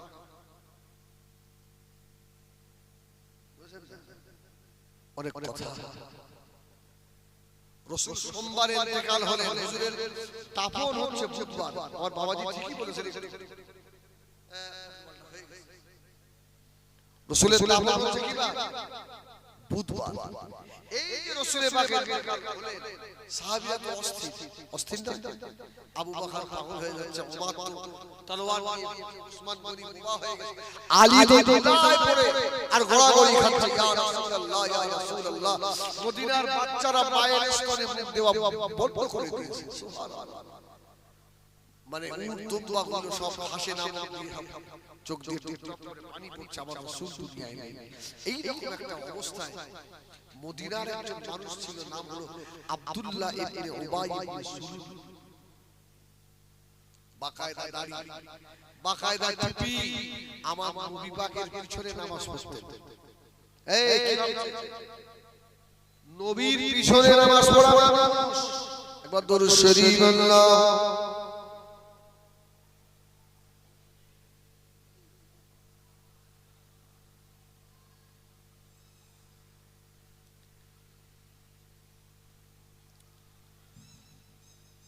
ওয়া বিজনেরা সোনাবাড়িরা নবী আমার ইন্তেকাল হয়ে গেলেন।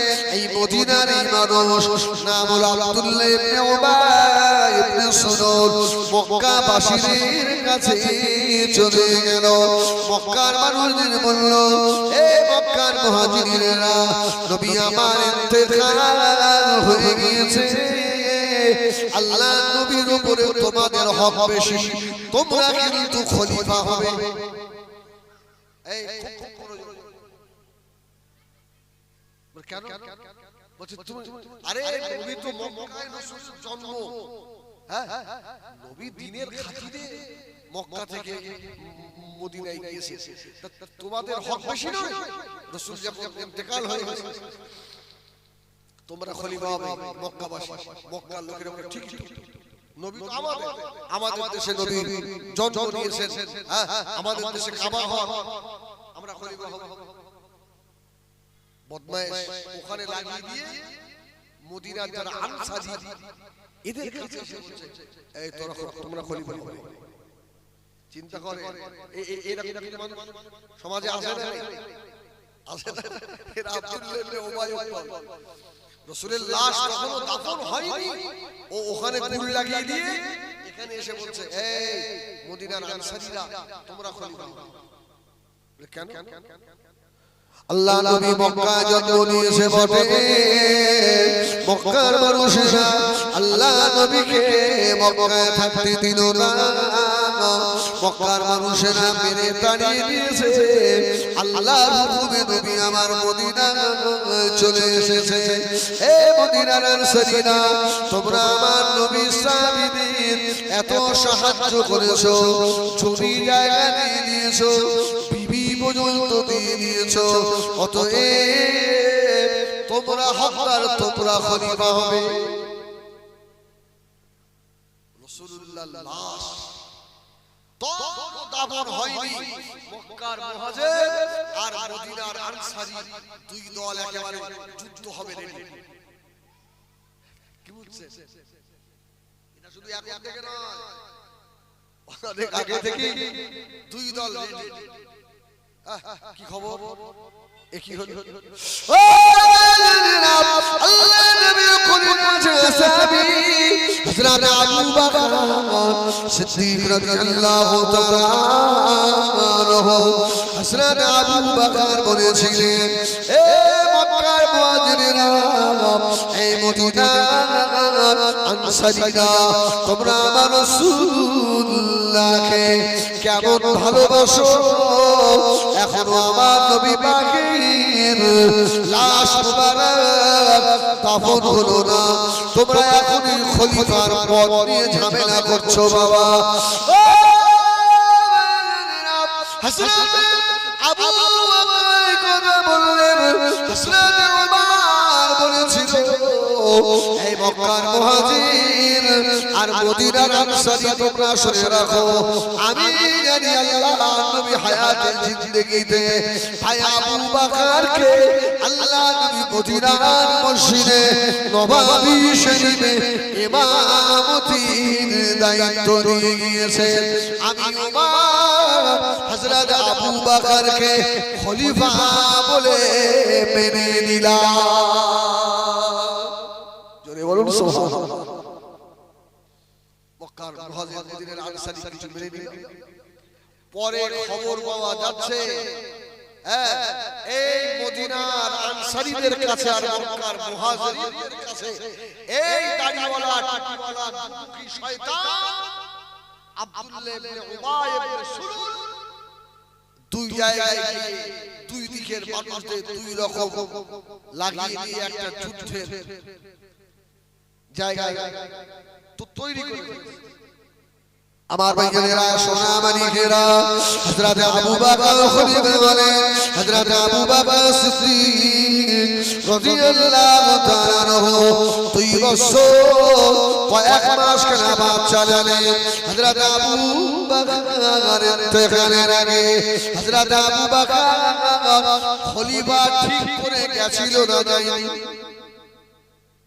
জানেন না? ও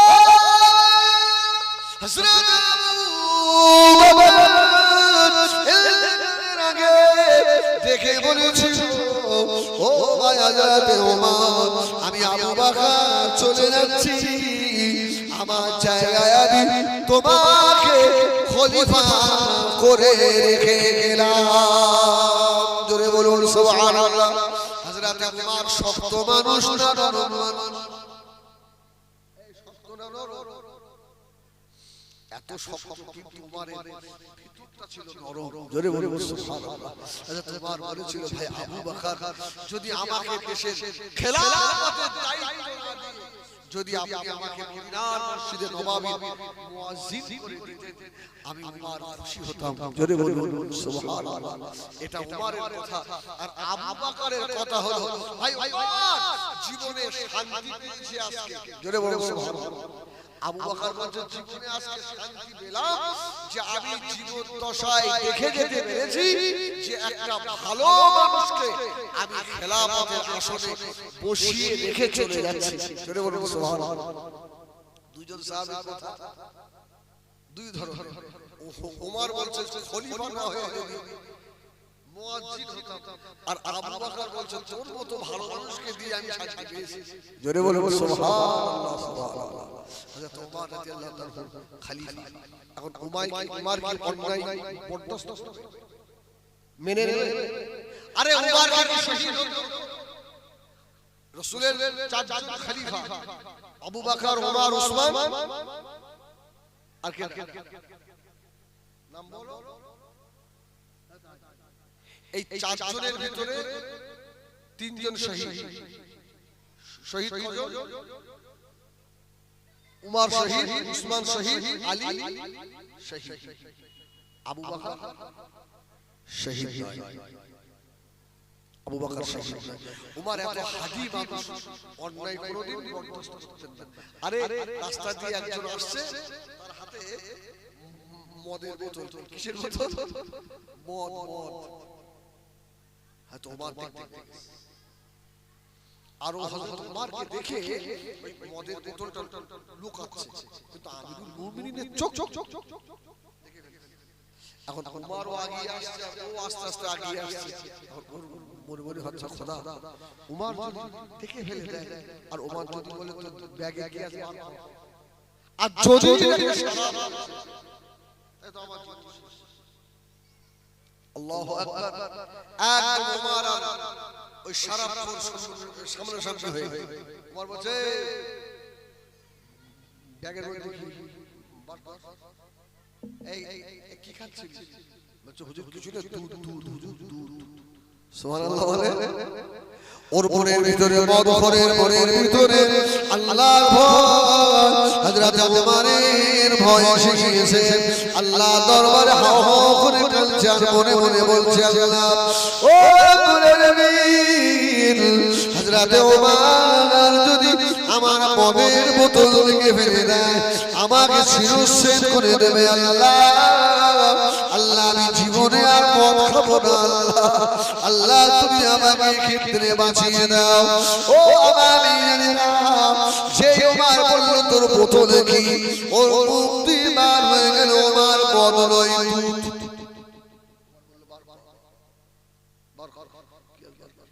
সুবহানাল্লাহ। আল্লাহর হুকুম। হ্যাঁ, দোয়া আল্লাহর দরবারে আল্লাহকে ও তো দূর থেকে ডেকেছে না, ডাক্তার আল্লাহ বোতলটা যেই পার করেছে দেখছে মদ নেই, দুধ হয়ে গেছে। জোরে বলো মদ আর নাই, কি হয়েছে? দুধ।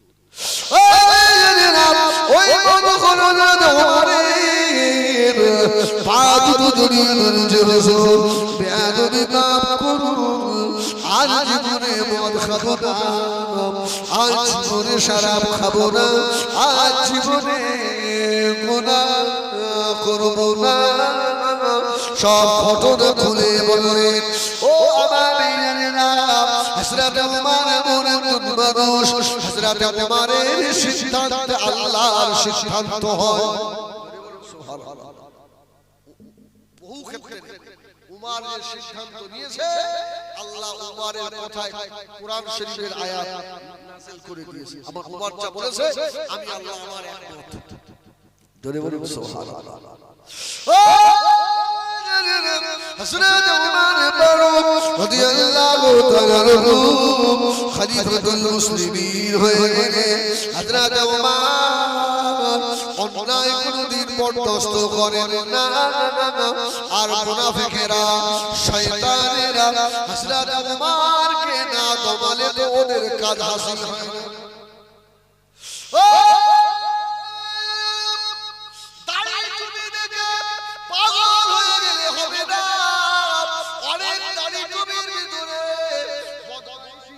না থাকে কিছু বলবে না। অনেক নারী বদমাশ থাকে, অনেক কথা, আর এমন একটা সময় সব কথা বলা যাবে, সব কথা বলাও যাবে না। এই যে একটু মাইকে ওয়াজ করতে পারছি, হয়তো আর ওয়াজ করতে দিতে কোন বলবো বন্ধ করে দে। আল্লাহ হযরত ওমর কে ওরা শহীদ করলো কারা? দাড়ি কাটা না না না, তাদের মুখে দাড়ি ছিল বাবা, তারা নামাজি বা খায়না বড় জায়গায় দিয়ে মদিনার মসজিদে নববী শরীফের ইমাম হলেন ওমর। ও আমিরেরা, নামাজের সময় হয়ে গেল, হযরত ওমর মদিনার মসজিদের মিম্বরে গিয়ে দাঁড়িয়েছেন, ইকামত শুরু হয়ে গেল, হযরত ওমর নামাজ শুরু করে দিয়েছেন। আল্লাহু আকবার, সুবহানাল্লাহ ওয়া বিহামদিহি তাবারাক আউযু বিল্লাহি আলহামদুলিল্লাহি রাব্বিল আলামিন আর রাহমানির রহিম মালিকি ইয়াউমিদ্দিন।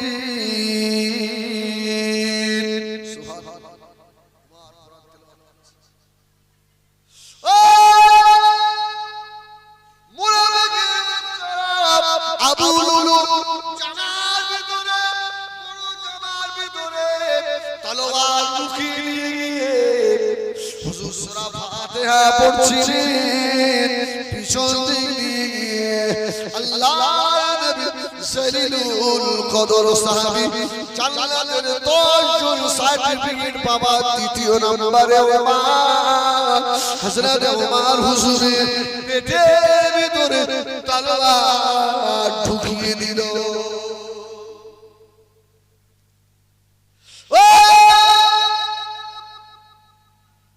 গভীর আমরা নামাজের ভিতরে বসলে নামাজ ছুটে যায় বাবা, কোন আওয়াজ হলে নামাজের দোয়া কালাম আমরা ভুলে যাই বাবা। হযরত ওমর আল্লাহর সঙ্গে নামাজের ভিতরে এমন প্রেম করতেন, পেটের ভিতরে ছোরা ঢুকিয়ে নিয়েছে। হযরত ওমর হাতটাকে চেপে ধরে ফেললেন। মুনাফিকেরা মদিনার মসজিদে নববী শরীফ থেকে পার হয়ে যাবে, তলোয়ার ঘোরাতে লাগলেন। আল্লাহর নবীর সাহাবীরা কচু কাটা হয়ে গেছিল। মদিনা আর মসজিদে নববী শরীফে রক্তের স্রোত বয়ে গেল। হযরত ওমর নামাজ ছাড়লেন না, বাম হাত দিয়ে নারী বুড়ি পার হয়ে যাচ্ছে, চেপে ধরে আস্তে আস্তে পিছনে এসে পিছনের সাহাবীকে হাত ধরে হযরত ওমর ইমামতির জায়গায় দাঁড় করিয়ে নিয়েছে। দুদিনের নামাজি অহংকার দেখাও, দুদিনের হাজি অহংকার দেখাও, দুদিনের মৌলভী সাহেব অহংকার দেখাও, কিসের নামাজ আল্লাহকে দেখাও। হযরত ওমরের মতো নামাজ আল্লাহ তুই কি দেখাতে পারিস? ওই অবস্থায় মদিনার মসজিদে নামাজ আদায় করলেন। হযরত ওমর শুয়ে পড়েছে, আর কথা বলতে পারে না গো। উমরের বেটা হযরত আব্দুল্লাহ রাদিয়াল্লাহু তাআলা আনহু আস্তে আস্তে এসে হযরত আব্বা জান উমরের মাথাখানা তুলে নিজের কোলের উপরে রাখলেন। হযরত ওমর আস্তে আস্তে কথা বলছে, বাবা আব্দুল্লাহ, হে আমার নবী পাকের সাহাবীরা, আমি উমর চলে যাব, শাহাদাত বরণ করব বাবা, আজ দুনিয়ায় বেশিক্ষণ থাকবো না। তবে তোমাদের কাছে একটা কথা বলি, ও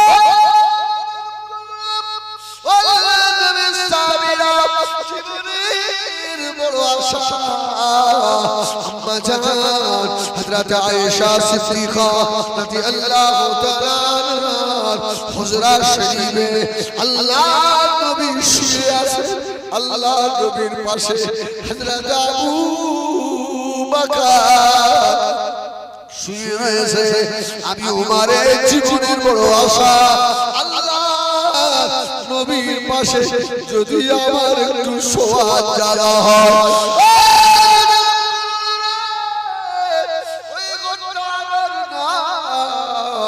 ওই ঘরটা আম্মা জান হযরত আয়েশা সিদ্দিকা রাদিয়াল্লাহু তাআলা আনহা আম্মা জান যদি পারমিশন দেন তাহলে আমার লাশটাকে আল্লাহ নবীর মাজারের পাশে আম্মা জান আয়েশার হুজরায় আমাকে দাফন করে দিও আজ যদি আম্মা জান হযরত আয়েশা সিদ্দিকা রাদিয়াল্লাহু তাআলা পারমিশন যদি না দেন আমার লাশটাকে ওখান থেকে দূরে নিয়ে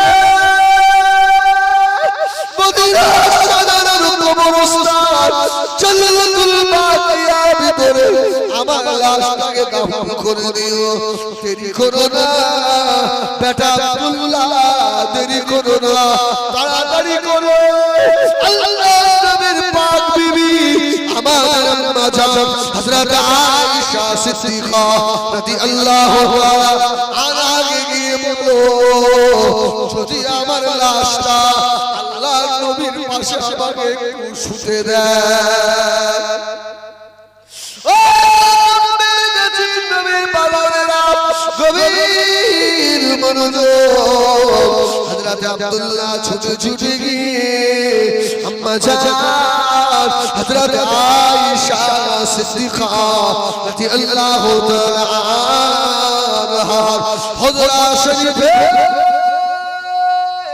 সম্মুখে দাঁড়িয়ে হযরত আব্দুল্লাহ সালাম দিয়েছিলেন আম্মা জান হযরত আয়েশা সিদ্দিকা রাদিয়াল্লাহু তাআলা আনহা ঘরের ভিতর থেকে আওয়াজ দিলেন কে বাবা আমাকে আম্মা জান করে ডাকুন কে বাবা হযরত আব্দুল্লাহ বললেন ও আম্মা জান আমি অন্য কেউ নয় আমি ওমরের বেটা আব্দুল্লাহ যদি বলে না আম্মা জান দরওয়াজা খুললেন কি বাবা কি মনে করে হযরত আব্দুল্লাহ কেঁদে ফেললেন আম্মা জান আমার আব্বা আমার মনে হয় এতক্ষণ আর বেঁচে নাই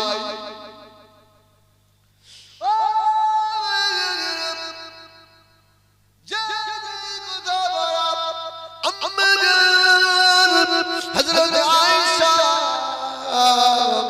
অসহায় কেঁদে ফেললেন কি কথা শোনালে আম্মা কি কথা বললে আমার বাবা আব্দুল্লাহ কি করে বলল হযরতকে কে মারলো বাবা সব ঘটনা খুলে বললেন আমার আব্বা নামাজ পড়াচ্ছিল আবু লুলু এসে মেরে দিয়েছে আম্মা জান পাগলের মতো কাঁদতে লাগলেন বেটা আব্দুল্লাহ রে উমার চলে যাওয়াতে ইসলামের বড় ক্ষতি হয়ে গেল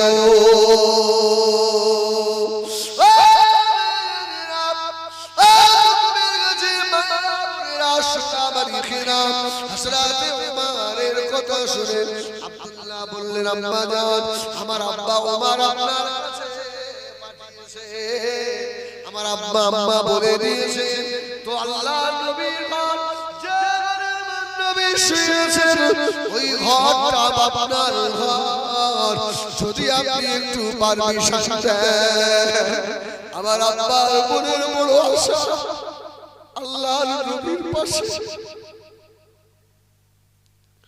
চিরজীবনের মতো শায়িত হবে আম্মা জান ঝরঝর করে কেঁদে বলেছে বেটা আব্দুল্লাহ শুনে রেখে দে মুহাম্মদুর রাসূলুল্লাহ নবী হলেন আমার স্বামী আল্লাহ নবীর পাশে শুয়ে আছে আমার আব্বা জান হযরত সিদ্দিক আকবর আবু বকর সিদ্দিক। আমি আয়েশা আমার জীবনে বড় আশা ছিল রে, আমার স্বামী যেখানে শুয়ে আছে আমি আয়েশা ওই ঘরের ভিতরে আমি শোবো চিরজনমের মতো আল্লাহর নবীর পাশে শুয়ে। বেটা আব্দুল্লাহ ওই জায়গাটা হযরত উমর যখন দাবি করেছে আর আমি শোবো না, কেন না ও আব্দুল্লাহ ইসলামের জন্য, আল্লাহর কোরআনের জন্য, কলেমার জন্য, দ্বীনের জন্য আমি আয়েশা থেকে হযরত ওমরের অবদান অনেক বেশি। জোরে বলুন সুবহানাল্লাহ। আমি আয়েশা জায়গাটা হযরত ওমরের জন্য আল্লাহর রাস্তায় দান করে দিলাম। জোরে হয় না? একটু জোরে বলো না। আরে থাকবে না না হচ্ছে বয়স্ক লোকগুলো তো জোরে বলছে, তোরা ফোন ছুড়ে মার দেখবি। এই তোর টুপি কই? দা টুপি লিয়া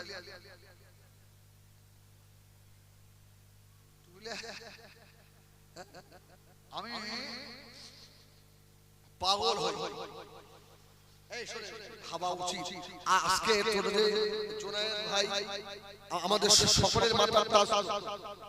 এই তাই তো সত্যি ভাই, ভাইয়ের মতো ভালো মানুষ আমার তো অন্তরের মানুষ। এই তোদের অন্তর তোরা ভাইয়ের ইজ্জত চাস না? ভাই শেষ হয়ে যাচ্ছে, শেষ করবো। তোরা ভাইকে ভালোবাসিস তো মাথায় টুপি দিয়ে আসবি, খবরদার না ভাই হয়তো তোরা ছোট ভাই কিছু বলতে পারে না, আমরা তো কি ভাই এসেছে তাকবীর দেন, নারায়ে তাকবীর, নারায়ে তাকবীর। যারা ভাই সাহেব যারা যারা ভাই সাহেব নারায়ে তাকবীর। দাদা হুজুর পীর কিবলা রাহমাতুল্লাহ আলাইহির হক সিলসিলা নারায়ে তাকবীর। ভাই এখনই আসবে, আমি হয়তো বলার সুযোগ পাবো না। আর একবার আপনাদেরকে বলছি, আমার ড্রাইভার আপনাদের এই পাশের পাড়ারই ছিল। কি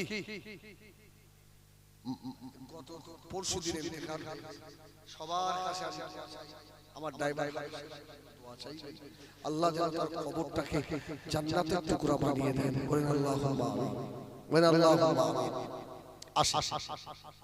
অসুবিধা হচ্ছে আপনাদের? অসুবিধা হচ্ছে? হাত দুটো তুলে, হাত দুটো তুলে তোলে এইবার একবার তো ক্যামেরা করে হাতে এটি নাড়া দেন, ঘুমটা ভাঙ।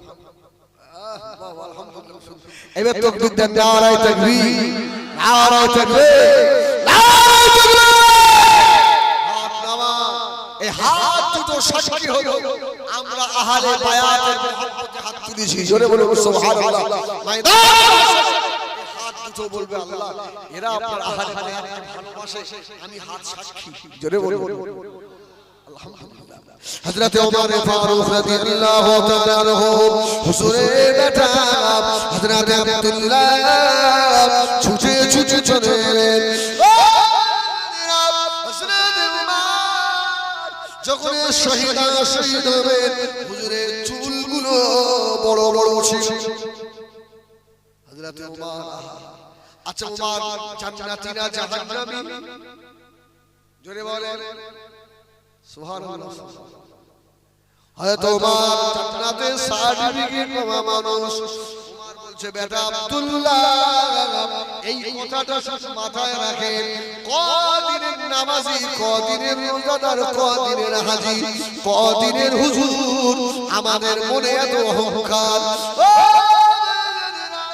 হযরত ওমরের শেষ সময় মুখে দুধ দেওয়া হচ্ছে, ও কোন কোন রিওয়ায়াতে পানি দেওয়া হচ্ছে।